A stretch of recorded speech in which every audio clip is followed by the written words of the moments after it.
नमस्कार, मैं अर्चना Arora, PGT chemistry, GHS राई सोनीपत से आप लोगों का एक नए सेशन में फिर से स्वागत करती हूँ।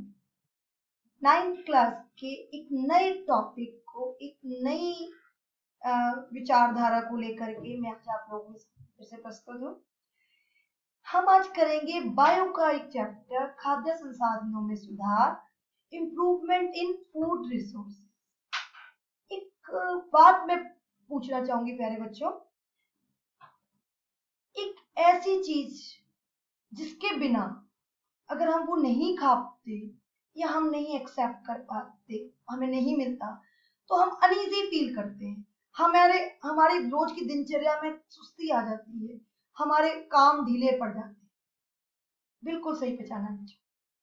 भोजन एक ऐसी चीज है जिसके बिना हमारा गति कर पाना, हमारा कोई भी काम, बहुत में मन लगना, सब बंद सा हो जाता है। हमारे अंदर एनर्जी नहीं रह पाती, क्योंकि सब कुछ, हर चीज के लिए एनर्जी, जिस चीज, हर काम के लिए जो चाहिए होती है, वो कहाँ से हमें मिलती है?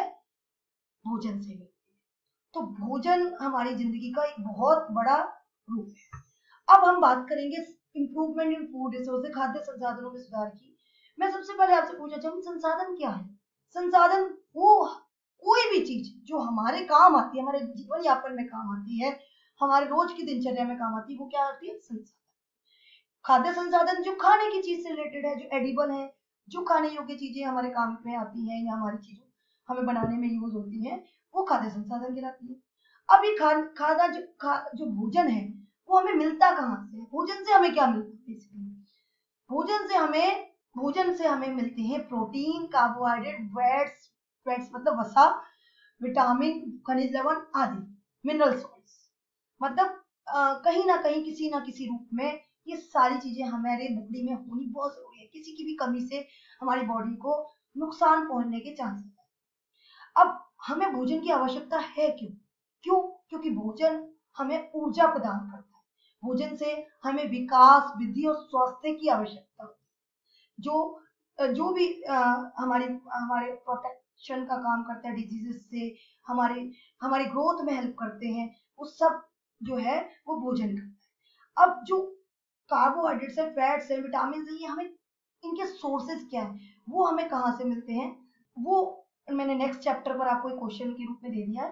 तो हमें जहां जहां जिस जिस चीज से कार्बोहाइड्रेट्स मिलते हैं, वो हमें ध्यान रखना चाहिए कि उनकी हमारे भोजन में कमी ना हो। उसके बाद अब मेन सोर्सेज ऑफ फूड क्या है? ठीक है, हमें कार्बोहाइड्रेट्स भी चाहिए, ये भी चाहिए, वो भी चाहिए, पर ये सब हमें मिलेगा कहाँ से? ये चीजें हमें बेसिकली, मेन चीजें क्या है जिनसे डायरेक्टली या इनडायरेक्टली हमारी जीवन यापन या हमारा भोजन जो है वो जुड़ा हुआ है, वो है पौधे और जीव जंतु। तभी तो हमारी सरकार रोज नए प्रयास कर रही है हमारे पौधों, हमारी क्रॉप प्रोडक्शन को इम्प्रूवाइज करने के लिए, उनमें सुधार लाने के लिए, और हमारे पशुधन के पालन पोषण के लिए बहुत कुछ कर रही है। इसके बाद बात करूंगी मैं, कृषि उत्पादन और पशुपालन को बढ़ाने की आवश्यकता हमें क्यों पड़ी? हमें ऐसा क्या जरूरत पड़ रही है कि हमें इनको बढ़ाने? एक्चुअली क्या, भारत में बहुत ज्यादा मात्रा में संख्या है, 100 करोड़ से ऊपर की जनसंख्या वाला देश है, जो लगातार बढ़ता ही चला जा रहा है। इसमें वृद्धि ही हो रही है, कमी होने के चांस, आपको पता है पॉपुलेशन ग्रोथ इंडिया की बहुत ज्यादा है।